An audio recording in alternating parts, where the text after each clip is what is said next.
Hello, and welcome to Silicon Valley Health Institute. I'm Robert Minke-Miller, one of your board members. Been in the field for 25 years myself. Love natural health. And as I said, a member of your board of directors too. So, any first-time visitors? Great. Welcome, welcome. Hopefully you'll come back every month. A lot of great information. We're about bringing the cutting edge to you, so welcome. We're a membership-driven organization, so $60 for an annual membership or $10 as you come. So it's a great deal. We also are a nonprofit, so donations are welcome too. If you have a cell phone, please silence it. And if you're aware of EMFs, you can turn it off for a while.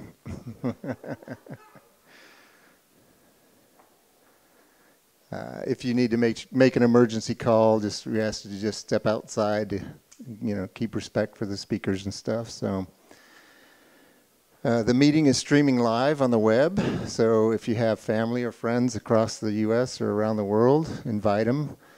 Send out the emails to the meetings, and they can just go to the website, click on live stream, and we welcome everybody out there in the world who's watching.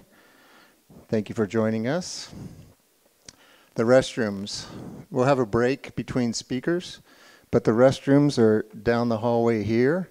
Take a left, and about 100 yards down on the right, you'll see restrooms. So if you need a little bit of exercise, restrooms are down the hallway there. So does anybody have any announcements they'd like to make? We usually open up the floor a little bit if you have an announcement. Our esteemed Harvey here will have one announcement. Okay. Thank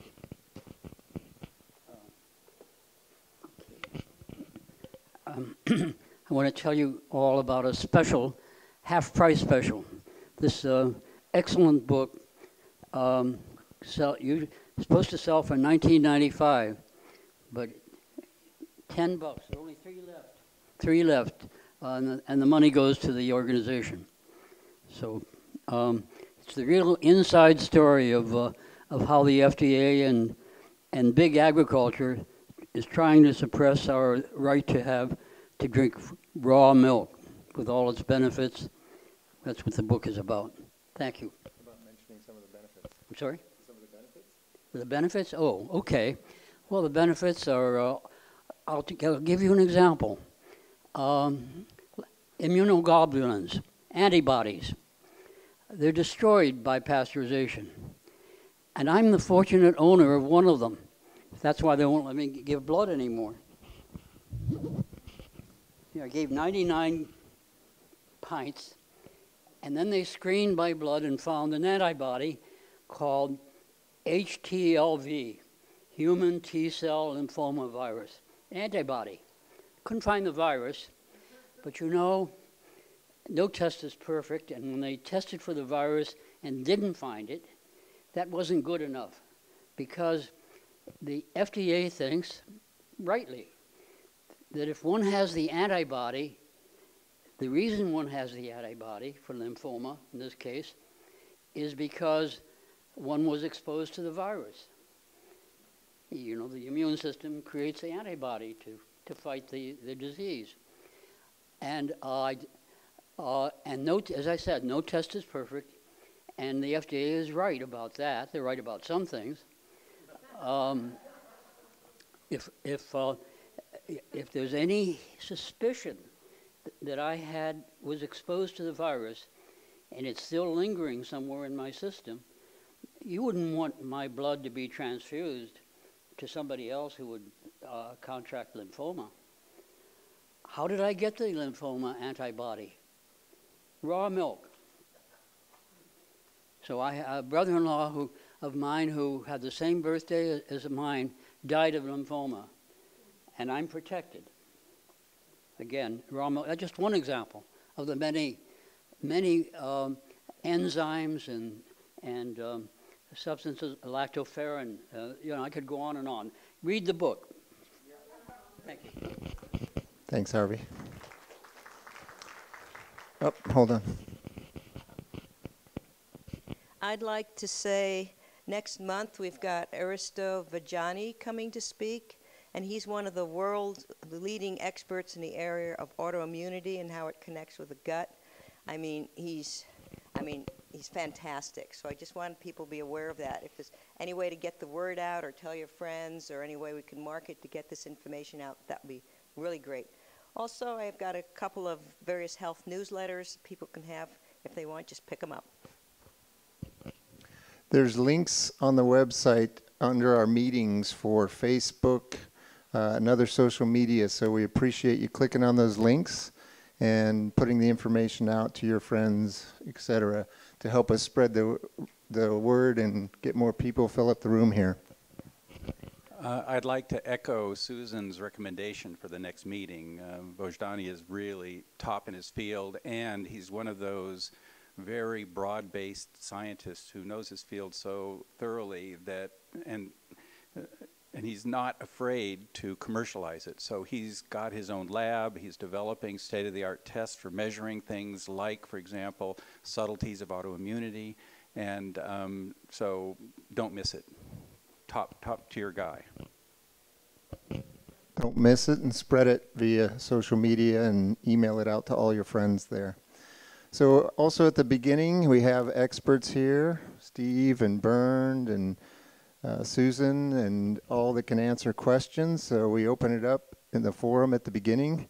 So anybody have any questions around health?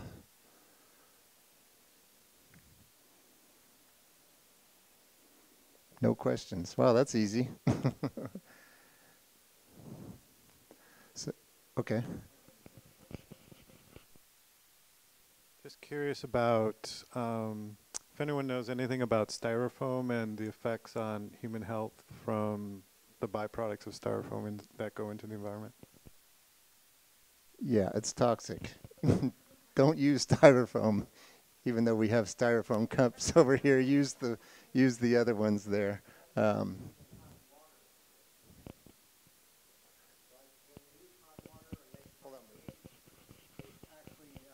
Out the chemicals. I fought that in my club for 10 years, and they finally got rid of it because every time you drink, the heat also pulls out whatever chemicals are in there. And it's not good for the environment either.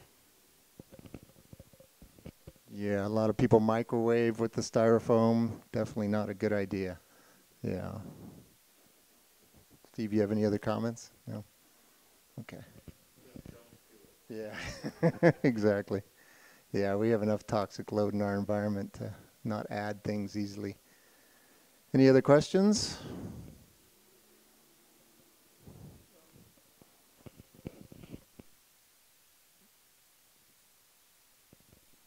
Do you related to that raw milk? Raw milk. Anybody knows about Louis Pasteur? He's the one that did the pasteurization of milk, and then later he had confessed that wasn't the. Was that true?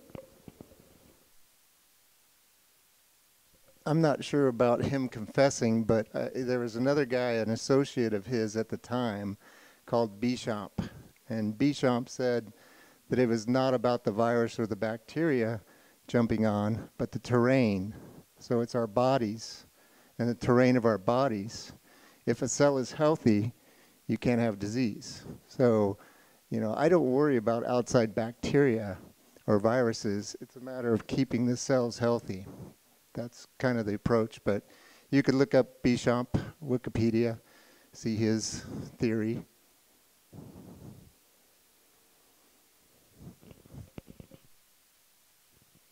I have supposedly osteoporosis, and I'm taking vitamin K and magnesium. Can someone give me an update on the benefits or the amount of vitamin K and magnesium that would be beneficial for osteoporosis or osteopenia?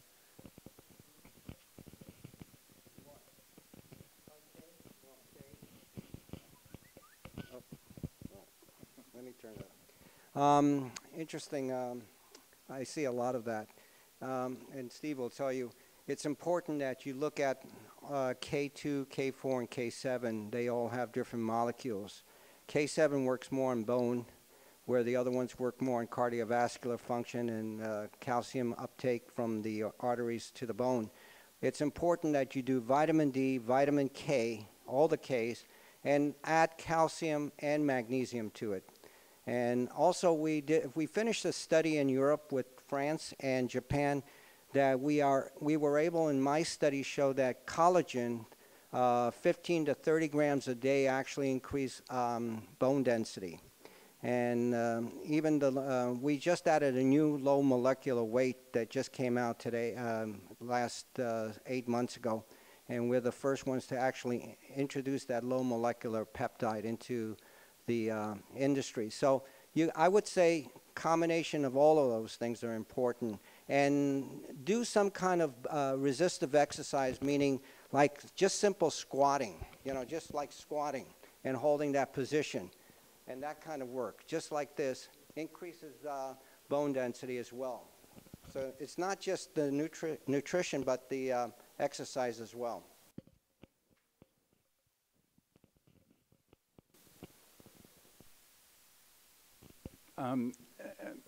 Everything he said is on target.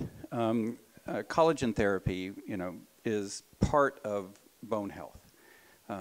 Bone is mineral and it's protein, and the protein is the fracture resistant part of the bone, and the mineral is the loading strength part of the bone. So it's kind of like concrete reinforced or steel reinforced concrete for bridges and stuff like that.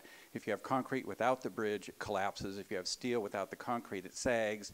You need both of them in order to build a freeway overpass or something like that. And so the collagen part of bone is a very, very important aspect of it from the perspective of fractures, which is clinically probably the biggest health risk that you'd have. For example, breaking a hip. And if you don't have the ability to form good protein, then you're not going to heal gracefully from a hip fracture, for example. In terms of mineralization, I would also add vitamin A to that mixture of D and K. K2, K4, K7, whatever. But the vitamin A, because typically you want to drive your vitamin D up to fairly high levels, I would suggest, let's say above 60, when an average American is probably around 20. But when you take high doses of vitamin D, there's a competitive effect with fat-soluble vitamins, and you can lose your vitamin A. And it appears that the latest research indicates that all of our fears about fat-soluble vitamin overdoses are just horrendously exaggerated.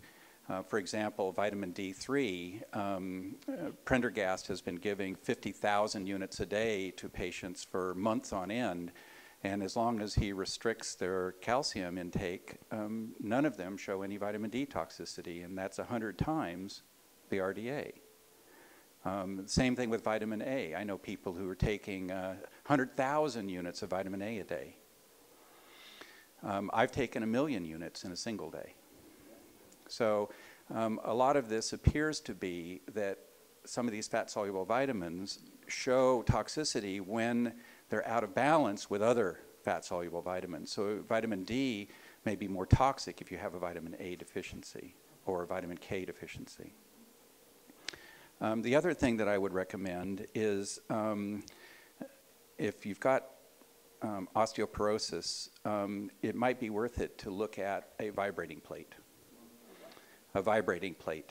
These things are, about 2 feet square, and it's got a motor mounted to the bottom of it. It's sitting on springs, and the motor turns with an eccentric thing, and the plate vibrates, and it sends shock waves up through your bones. Power plate, vibrating plate. And it's a very, very passive way to get bone stress, to produce bone loading forces that stimulate electrical currents, microcurrents in your bone that end up stimulating the repair process for building stronger bone. The last thing I'd add would be look at your thyroid and your estrogen. Look at the hormone side of things, because many men, when they get older, their testosterone levels go down, their estrogen levels go up, and they'll have higher estrogen levels than their wives, their postmenopausal wives. And estrogen can be, you need a small amount of estrogen for your bones, but a high amount of estrogen can suppress your bone building abilities. So take a look at that and see if that needs intervention.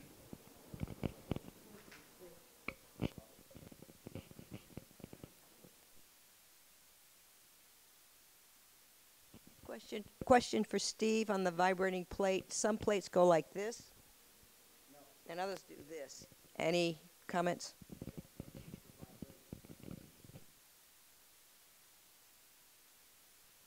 Did everybody get that? Body, and that produces a loading effect on the bone, and the bone adapts to loading. So if you're walking, hiking, whatever you do to increase the load on your bones, that's going to stimulate bone building.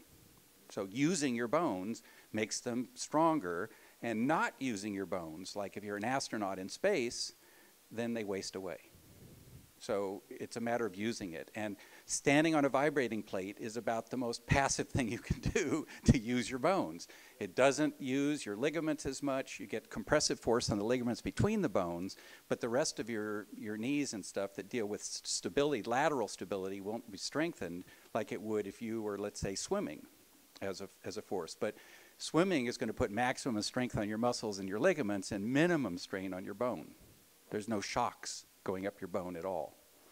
So, you know, hiking or something like that, if you can, you know, bounce while you're hiking and create more up and down, you're going to get more strain on your bones. Another great one on that is rebounding as well. That's a great exercise. Circulates lymph through the entire body, you know, puts a lot of G-force on the body, so it's another great one there. It's a little mini trampoline. You have to get a good one. You can't get a cheap $30 one. You know, the good ones sell for a couple $100. But just 2 minutes of light bouncing on a trampoline, it will circulate lymph through the entire body, helps to cleanse the lymphatic system, and it just oxygenates, does a lot of great stuff, so really good. Already answered that question. I was going to ask, what about rebounding? And it definitely is a very powerful exercise. I was going to ask if anybody here has ever heard of an anti-aging supplement or nutrient called GH3. And anybody have any experience or response to it? It was something developed by Dr. Anna Aslan in Romania. And recently I came across some information about it, so I'm just curious what people have to say about that.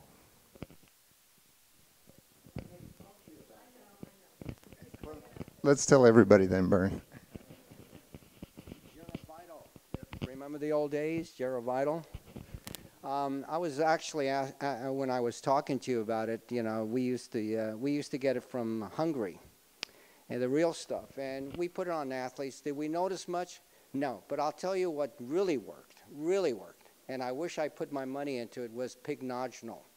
Pignogenol is phenomenal for a lot of areas of properties, and the last speaker that was spoke, you know, from England, remember, he was mentioning Pignogenol. But I was actually looking up in PubMed. There's really not enough good data on GH3 in clinical studies. So it's, you know, it doesn't deal with all these mitochondrial issues like caloric restriction diet, you know, restriction of certain amino acids, raising NAD levels. Those are really the key mechanisms that all the scientists today are working with. I had a fortunate chance to speak with Sinclair just recently. He's coming out with a very new compound of products, and he's putting a lot of money into this. They got investors putting a huge amount on these sirtuin genes, how to turn on sirtuin genes, 3, 4, 5. That's the answer, more than Vital. But I don't know. We used it. We didn't see much results. Maybe, Steve, you know anything about it?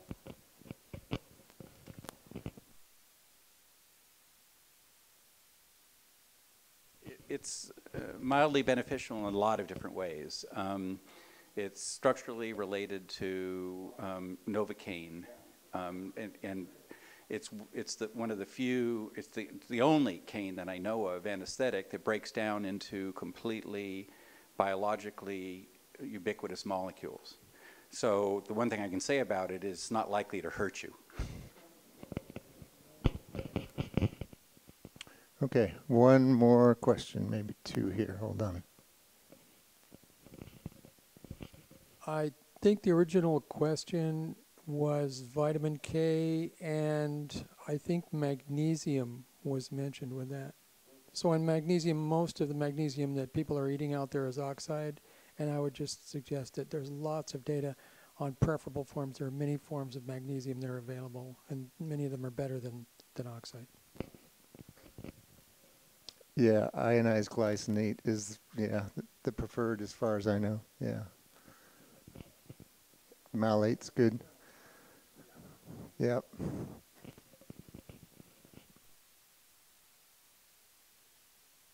The one thing I'd also like to add to that whole issue of minerals for bones is don't ignore calcium.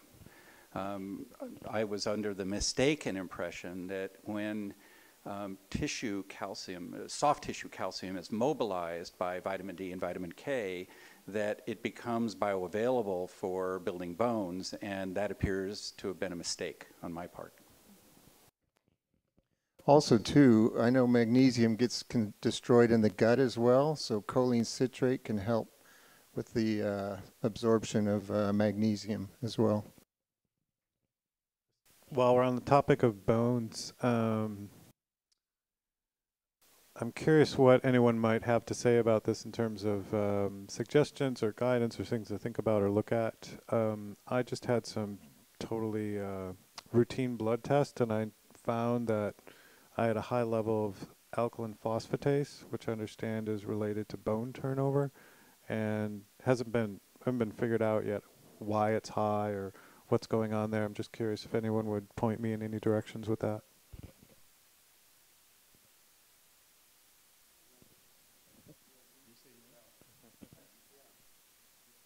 Burn?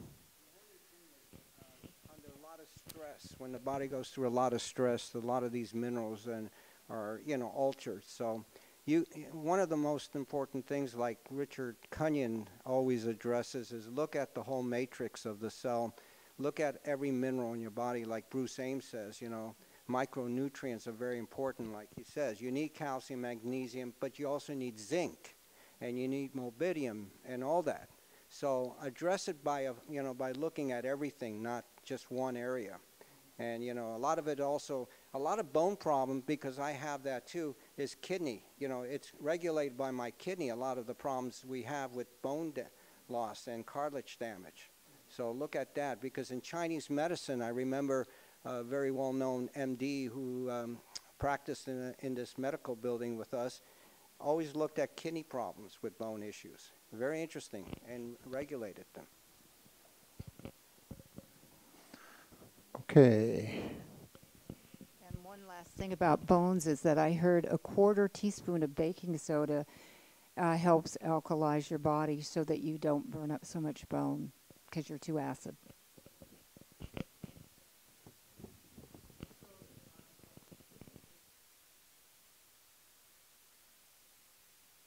Yeah, and also most of the popular soft drinks contain phosphoric acid, and that is a big factor for the loss of minerals of all kinds.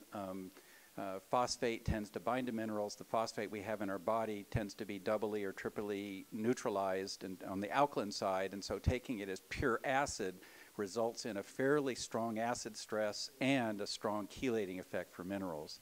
So by all means, stop drinking sodas, the standard sodas. That doesn't include just ordinary carbonated water.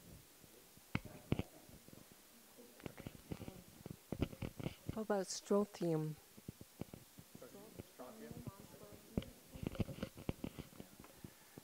Yeah, strontium is an analog of calcium that can go into bone and does help build strong bone. So a supplement of 100 milligrams of strontium might be beneficial. as part of an overall program dealing with the overall mechanisms of bone maintenance as number one job, and the second job would be the presence of collagen materials for building the protein of bone and the minerals for building the mineral content of bone. Okay.